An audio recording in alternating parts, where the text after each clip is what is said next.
Hi guys, welcome. This is your Sameer Kohli sir with another lecture of the chapter called Metals and Non-Metals.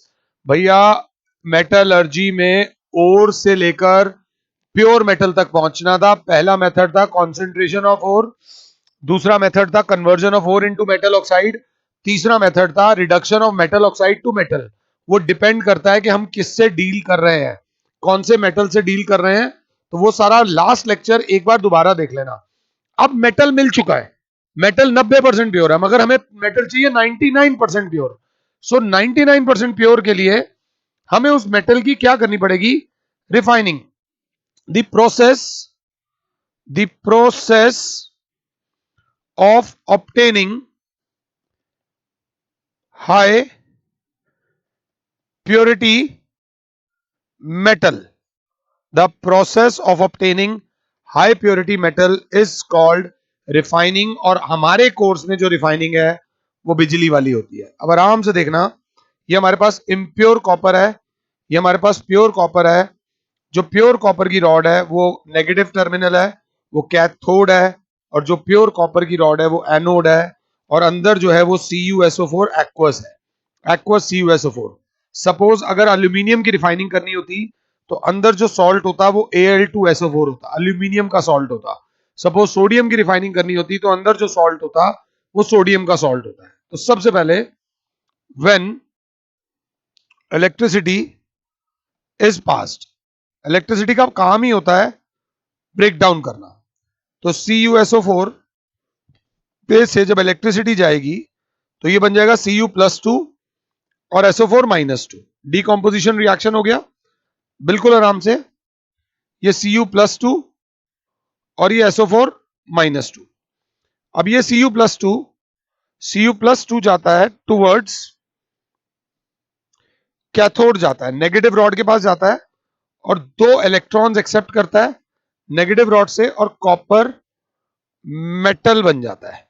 ये बन जाता है बच्चे copper metal, उसके ऊपर चढ़ना शुरू हो जाता है इम्प्योर कॉपर के ऊपर। जितना भी सॉल्ट में कॉपर सल्फेट है वो इसके ऊपर चढ़ने लग जाता है। तो धीरे धीरे सॉल्ट खत्म होने लग जाएगा, CuSO4 का सारा Cu यहां चढ़ जाता है। नहीं, इतने में SO4-2 जो है, SO4-2 जाता है टूवर्ड्स एनोड। कहां जाता है? Towards anode. वहां पर जाकर कॉपर से बोलता है भाई मेरे साथ रिएक्ट कर, SO4-2 के साथ रिएक्ट कर, CuSO4 बना वापस। जो मेरा Cu वहां चला गया वो Cu तू मुझे दे, वो Cu तू मुझे दे, साथ में दो इलेक्ट्रॉन्स रिलीज कर। और ये जो इलेक्ट्रॉन्स रिलीज होते हैं they conduct electricity. On the other hand इसी के अंदर, इसी कॉपर के अंदर जो इंप्योरिटीज होती हैं, जो इंप्योरिटीज होती हैं वो न्यूट्रल होती हैं, वो नीचे आके गिर जाती हैं एनोड मड की तरह। तो अल्टीमेटली होता क्या है, इसके अंदर का जो कॉपर है वो ऐसे ऐसे खत्म हो जाता है, क्योंकि सारा कॉपर इससे कौन ले लेता है? वो CuSO4 ले लेता है। इसका कॉपर ऑलमोस्ट खत्म हो जाता है, इसका कॉपर ऐसा हो जाएगा पतला सा थोड़ा सा, और इसके ऊपर सारा कॉपर चढ़ जाता है। उधर नेगेटिव पॉजिटिव वाले से नेगेटिव वाले के ऊपर रॉड आ जाती है और ये बन जाता है आपका प्योर कॉपर। आपको जो चाहिए था वो यहां से मिल जाता है और ये प्रोसेस चलती रहती है। फिर क्या करते हैं, फिर एक और रॉड ले आते हैं मोटी सी और ये प्रोसेस चलाते रहते हैं। अब इसी को थोड़ा सा इंग्लिश में लिखेंगे, ज्यादा दिक्कत नहीं करेंगे। When electricity when electricity is passed through aqueous CuSO4, then it decomposes to form Cu plus ions and SO4 minus 2 ions. Now Cu plus 2 ions move towards cathode and stick to its surface, वहां पर जाके चिपक जाते हैं। Now SO4 minus 2 ions move towards anode and combine with copper of anode to form copper sulfate solution and release of two electrons. ये थोड़ा सा extra लिख रहा हूं. The electrons thus released conducts electricity, और जो सबसे इंपॉर्टेंट बात है, the impurities being neutral fall down from anode and are collected as, इसका नाम होता है एनोड मड. ये बात याद रख लेना. पूछा जाएगा कि इम्प्योरिटीज कहां मिलती हैं, तो इम्प्योरिटीज मिलती हैं एनोड के नीचे, क्योंकि ना वो पॉजिटिवली चार्ज होती हैं ना वो नेगेटिवली चार्ज होती हैं, वो न्यूट्रल होती हैं. तो this is refining of copper. किसी के बारे में भी बात आए, सपोज एल्यूमिनियम की बात आती है, तो आप लोगे Al2SO4, इलेक्ट्रिसिटी विल बी पास, तो Al+3 आयंस बन जाएंगे, SO4-2 आयंस बन जाएंगे. ये जाएगा भाई कैथोड के पास और ये जाएगा भाई एनोड के पास. ये कैथोड के पास जाकर उसके ऊपर चढ़ने लग जाएगा, ऐसे ऐसे करके एल्यूमिनियम बन जाएगा, और ये एनोड पे जाकर एल्यूमिनियम लेगी वापस अपना Al2SO4 होल थ्राइस बनाएगी, Al2SO4 whole thrice plus 3 electrons निकलेंगे. यही चलेगा किसी भी की भी रिफाइनिंग. अब मुबारक हो जी, मुबारक हो, मुबारक हो, मुबारक हो, आपको प्योर मेटल मिल गया और ये चैप्टर खत्म हो गया. The chapter comes to an end. But बच्चा कहेगा नहीं सर, चीजों का मिलना इंपॉर्टेंट नहीं है, मिलने के बाद उनका संभालना इंपॉर्टेंट है. चीज खरीदना इंपॉर्टेंट नहीं है, चीज की मेंटेनेंस इंपॉर्टेंट है. तो मेटल क्योंकि रिएक्टिव होते हैं, हाईली रिएक्टिव होते हैं, तो उन पर नजर होती है एयर की और मॉइस्चर की. और ये दोनों, एयर, केमिस्ट्री में एयर का मतलब होता है O2 और मॉइस्चर का मतलब होता है H2O. और क्योंकि इन दोनों की नजर होती है, तो इनका पर्पस होता है मेटल से रिएक्ट करके, the process by which metal when exposed to damp air, damp मतलब moisture और air मतलब O2, leading to formation of layer of metal oxide or hydroxide over surface of metal and ultimately eating up the metal is called corrosion. देखो metal होता है ज्यादा reactive, तो metal के ऊपर जब एयर और मॉइस्चर अटैक करते हैं, तो वो मेटल के ऊपर एक लेयर बना लेते हैं, मेटल ऑक्साइड या मेटल हाइड्रोक्साइड की. अब वो लेयर क्या होती रहती है, वो धीरे धीरे झड़ती रहती है. तो वो मेटल जो मोटा सा मेटल था वो पतला बन जाता है, उसके ऊपर भी फिर वो लेयर बन जाती है, फिर वो थोड़े टाइम बाद वही मेटल और पतला हो जाता है, फिर उसके ऊपर भी लेयर बनती जाती है, फिर वही मेटल और पतला हो जाता है. So leading to the spoilage of metal. सारे का सारा मेटल खराब हो जाता है. इस प्रोसेस को बोलते हैं करोजन. इस प्रोसेस को क्या बोलते हैं बेटा? करोजन. तो मगर बच्चा बोलेगा सर हमने करोजन देखी नहीं. बच्चा कहेगा हमने तो आयरन को जंग लगते हुए देखा है. तो औरों की corrosion is corrosion, but corrosion of iron is called rusting. Iron के ऊपर Fe2O3.XH2O की रेडिश ब्राउन ब्राउन भी हमारे पास, रेडिश ब्राउन लेयर जो बनती है वो उसकी सरफेस को धीरे धीरे धीरे धीरे हल्का करती रहती है, दैट इज कॉल्ड रस्टिंग। औरों की करोजन करोजन है। चांदी की कभी कोई चेन पहनो, चांदी की जब आप चेन पहनते हो तो चांदी की चेन के ऊपर काला दाग आ जाता है। सोने की चेन के ऊपर करोजन नहीं होती, टाइटेनियम प्लैटिनम पे करोजन नहीं होती। कॉपर को थोड़े टाइम के लिए खुला छोड़ दो तो कॉपर के ऊपर हरा हरा सा लेयर आ जाता है और धीरे धीरे कॉपर वेस्ट होता जाता है। तो ये सब इस this process is called corrosion. एक एक्टिविटी है कि activity to show that air and moisture both are needed for rusting. ये एक्टिविटी प्लीज एनसीईआरटी से लिख लेना। उन्होंने एक टेस्ट ट्यूब ली, उसके अंदर एक लोहे की वो रखी, आयरन नेल रखी, उसके अंदर उन्होंने डिस्टिल्ड वाटर रखा। डिस्टिल्ड वाटर आप पी नहीं सकते क्योंकि उसमें सिर्फ H2 होता है, उसके अंदर ऑक्सीजन नहीं होता, तो उसकी नो करोजन, नो करोजन या नो रस्टिंग। उन्होंने फिर एक और टेस्ट ट्यूब ली, ऊपर से एयर टाइट कंटेनर करा, अंदर सिर्फ ओनली O2 के अंदर उसे छोड़ दिया आयरन की नेल को, तो भी नो करोजन। मगर फिर वही टेस्ट ट्यूब उन्होंने जब ली और उस टेस्ट ट्यूब के अंदर उन्होंने आयरन की नेल रखी और डैम्प एयर में उसे छोड़ दिया, डैम्प एयर में, तो उसकी रस्टिंग हुई। So this clearly indicates that air as well as moisture is needed for rusting. Aluminium को एक वरदान होता है। कभी आप एल्यूमिनियम का कोई बर्तन अपने घर में लाओ, नई नई बाल्टी लाओ, एल्यूमिनियम लाइट और स्ट्रांग होता है, नई बाल्टी बिल्कुल शाइनी होती है, बहुत चमक होती है एल्यूमिनियम की नई बाल्टी में।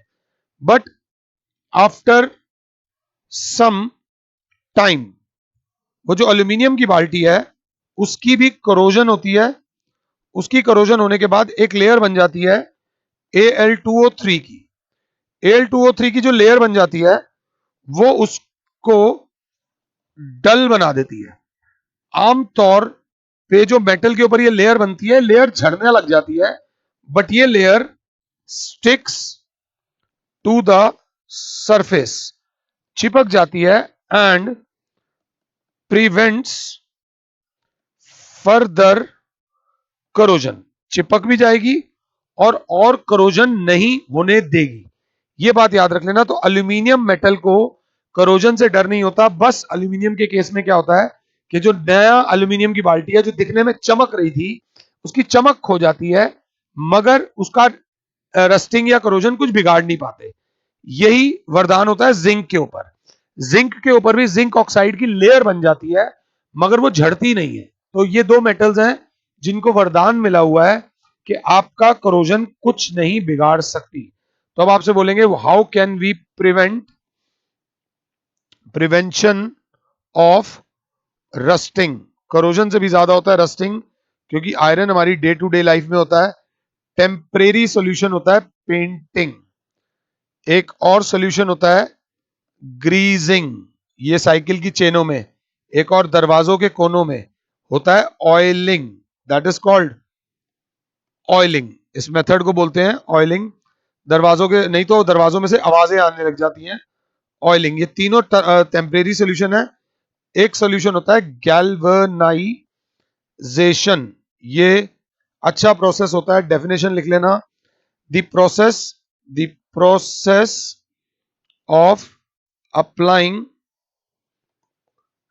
Layer of zinc metal over surface of iron to prevent its rusting is called corrosion, is called क्या, is called galvanization। अब जिंक आयरन से ज्यादा रिएक्टिव मेटल है, वो रिएक्ट करता है एयर और मॉइस्चर से, बट वो उसको झड़ने नहीं देता। ऐसी एक और प्लेटिंग होती है, टिन प्लेटिंग करा लो, थोड़ी महंगी होती है, क्रोमियम प्लेटिंग करा लो, ये मेटल्स भी आराम से इनकी रस्टिंग नहीं होती। और सबसे बढ़िया तरीका जो परमानेंट सोल्यूशन होता है रस्टिंग से बचने का, दैट इज अलॉइंग। अलॉइंग एक चमत्कार वाली प्रोसेस है। उन्होंने एक बार बाई चांस कहीं पर मोल्टन आयरन पढ़ा था। क्या पढ़ा था? मोल्टन आयरन, पिघला हुआ लोहा।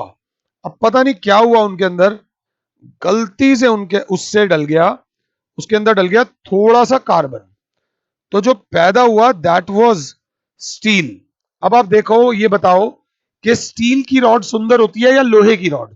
तो स्टील की रॉड सुंदर होती है, और मानो स्टील की रॉड लोहे की रॉड से ज्यादा स्ट्रांग भी होती है, और स्टील को कभी भी करोजन और रस्टिंग नहीं होती। ये स्टील की खास बात है, इसीलिए आपके घर में स्टील के ग्लासेस होंगे पानी पीने के लिए, लोहे के ग्लासेस नहीं होंगे। लोहे के ग्लासेस होंगे तो वो पानी से भी रिएक्ट करेंगे, वो दही से भी रिएक्ट करेंगे, लस्सी डालोगे तो जहर बना लोगे, ये बात याद रख लेना। तो what is steel? Steel is an alloy. And what is an alloy? Alloy क्या होता है? It is a homogeneous mixture of a metal with some other metal or a non-metal, with a metal with some other metal or a non-metal whose properties are important, whose properties are better than the constituent metal. 80-90% वो metal ही होता है, उसी के अंदर कोई और metal मिला दो या कोई और नॉन मेटल मिला दो ताकि उसकी प्रॉपर्टी उस गिवन मेटल से बेटर हो जाए, दैट इज कॉल्ड अलॉय। तो आमतौर पे जब भी कोई मेटल आता है तो उसके अलॉयज के ऊपर एक्सपेरिमेंट करे जाते हैं, क्या इसका कोई और अलॉय बन सकता है या नहीं। थोड़ा सा उन्होंने करोजन का ऑफ एल्यूमिनियम के ऊपर बोला है, मैंने आपको बता दिया है। थोड़ा सा उन्होंने बोला है corrosion of copper. Corrosion of copper में बस एक ये लिख देना, formation of green layer of basic copper, copper hydroxide, copper carbonate and copper hydroxide, हल्का सा है। अगर ये लेयर बन जाती है CuCO3 ग्रीन कलर की, CuOH होल ट्वाइस की, तो बस नुकसान क्या होता है, हमारा मेटल वेस्ट होना शुरू हो जाता है, पता चल जाता है उसके ऊपर जंग लग गई है। थोड़ा सा उन्होंने बोला है करोजन ऑफ सिल्वर के ऊपर, सिल्वर के ऊपर एक ब्लैक कलर की लेयर बन जाती है सिल्वर सल्फाइड की। अगर आपको याद हो, सिल्वर Ag2S होता है या AgS होता है, Ag2S, जिसकी वजह से सिल्वर काला काला होने लग जाता है। गोल्ड और प्लैटिनम के ऊपर करोजन नहीं होती। एक बार दोबारा देख लो, लास्ट में उन्होंने एक टॉपिक दे रखा है अलॉय, तो मैंने आपको बता दिया, जब भी किसी एक मेटल को किसी और मेटल या नॉन मेटल से,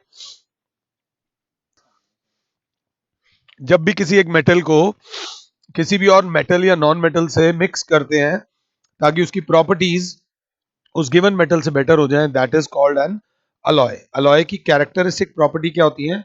दे are stronger than the metal from which they are made. अगर किसी को डालने से तुम ज्यादा स्ट्रांग नहीं बन रहे तो तुम उसके अलॉय में नहीं आ सकते। They are harder than the constituent metals, they are more resistant to corrosion. Corrosion होएगी ही नहीं, होएगी तो मेटल के कंपैरिजन में देर से होगी। They have lower melting point than metal. क्यों? क्योंकि मेटल्स का ना मेल्टिंग पॉइंट बहुत ज्यादा होता है। लोअर मेल्टिंग पॉइंट होगा तो जल्दी मेल्ट करके किसी भी शेप में उसको करा जा सकता है। And they have lower electrical conductivity. भाई मेटल्स की इलेक्ट्रिकल कंडक्टिविटी अच्छी होती है, अगर हमें कंडक्टर चाहिए होंगे तो मेटल यूज कर लेंगे। अलॉयज इसलिए होते हैं ताकि मेटल जैसे दिखने में हो और करंट ना लगे, तो स्ट्रेंथ विदाउट वो। तो कुछ इंपॉर्टेंट अलॉयज जो हमारे कोर्स में दे रखे हैं वो थोड़ा सा देख लेना, मुझे याद नहीं रहता। That is ड्यूरेलियम,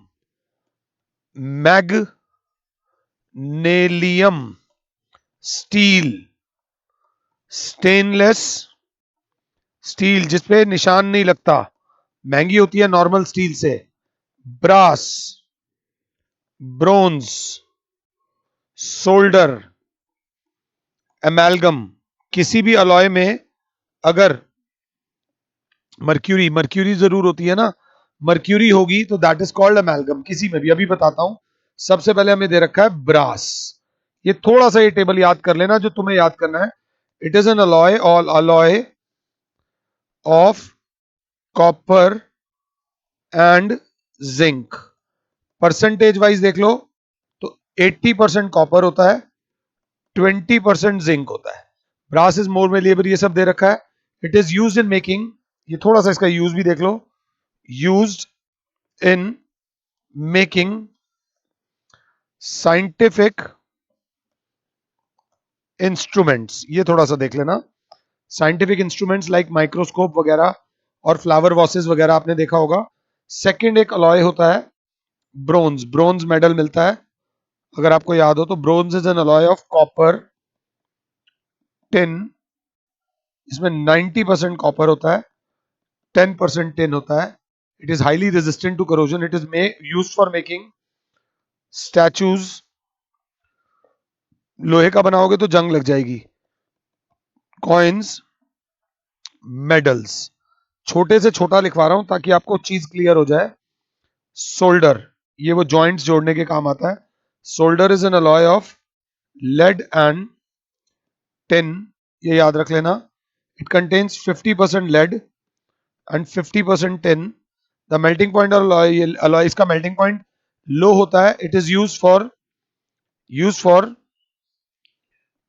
for welding, electrical wires, ये ध्यान दे लेना। और चौथा पॉइंट होता है एमैल्गम, ये इसकी थोड़ी डेफिनेशन देख लेना। An alloy of mercury with any other metal is called amalgam. Zinc amalgam, तुम जिंक और मर्क्यूरी हो गई, परसेंटेज डिपेंड होती है। An amalgam consisting of mercury, silver, tin and zinc is used by dentist. दांतों को भरवाने के काम आते हैं। मेरे दांत 9 दांतों में फिलिंग हो रखी है। और अलॉयज ऑफ गोल्ड, इसके ऊपर एक छोटा सा बता दूं, गोल्ड की खास बात ही प्योरिटी होती है। जो प्योर गोल्ड होता है वो 24 कैरेट गोल्ड होता है। 1 2 3 4 5 6 7 8, 1 2 3 4 5 6 7 8 9 10 11 12 13 14 15 16 17 18 19 20 21 22 23 24। This is pure gold. 24 carat gold is pure gold. जो सोने के बिस्किट्स होते हैं या सोने की गिन्नी होती है, बट इसकी प्रॉब्लम क्या होती है, ये सॉफ्ट होता है, ब्रोक हो जाता है, can be broken down easily. तो अगर आपने चेन बनाई है सोने की और वो प्योर गोल्ड की बनाई है, पहली बात तो वो चेन बनेगी नहीं, हल्का सा हाथ लगाओगे वो टूट जाएगी। तो वो क्या करते हैं, दोबारा से देख लेना, 1 2 3 4 5 6 7 8 9 10 11 12 13 14 15 16 17 18 19 20 21 22 22 23 और 24। 22 पार्ट्स गोल्ड में 2 पार्ट्स कॉपर या सिल्वर मिला देते हैं, ये हो जाता है 22 कैरेट गोल्ड। गोल्ड की प्योरिटी कम हो जाती है बट वो गोल्ड स्ट्रांग हो जाता है। यही बस देखकर नहीं पता लगाना पड़ता, देखकर पता लगाना मुश्किल होता है कि अगर एक ज्वेलर आपको गोल्ड दे रहा है 22 कैरेट गोल्ड का, क्या गारंटी है कि उसमें सिर्फ 2 ही पार्ट्स कॉपर और सिल्वर है। अगर उसमें वो 3 पार्ट्स हुए तो वो 21 कैरेट गोल्ड कहलाएगा और वो आपको 22 कैरेट के हिसाब से पैसे ले लेंगे। तो इसके लिए गवर्नमेंट ने हॉलमार्क का निशान बनाया हुआ है कि गली मोहल्ले वाले ज्वेलर से ना लेकर आप जब भी सोना चांदी लेने जाओ तो एक उस व्यक्ति से लो जो कि सर्टिफाइड गोल्ड मेकर हो। आयरन पिलर इन दिल्ली के बारे में थोड़ा सा एनसीईआरटी में पढ़ लेना, इस सरफेस पे FE203 है, खुद एक बार पढ़ लेना। Iron pillar in Delhi is a wonder to ancient Indian metallurgy, थोड़ा सा नोट एक बार पढ़ लेना। इसके साथ समाचार पूरी तरह समाप्त होते हैं। हमारा मेटल्स एंड नॉन मेटल्स पूरे का पूरा डिस्कस हो गया है। एंड इन द नेक्स्ट, अब हमारा आप साथ हो तो मैं आपको अगर थोड़े बहुत एक्स्ट्रा क्वेश्चन जब आने होंगे मैं खुद डाल दूंगा, बट यहाँ चैप्टर हमारा मेटल्स एंड नॉन मेटल्स पूरी तरह समाप्त हो गया है।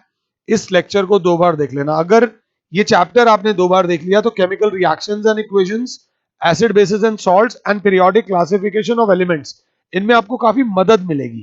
कार्बन एंड कंपाउंड्स एक अलग ही दुनिया है, वो एक अलग दुनिया है, वो मस्त चैप्टर है, साधु आदमी है वो, तो उसके बारे में हम बाद में बात करेंगे। फिलहाल के लिए Sameer sir is saying you good bye, God bless all, जय माता दी, जय माता दी, जय माता दी। खुश रहो भैया और औरों को भी खुश रहने दो। Thank you.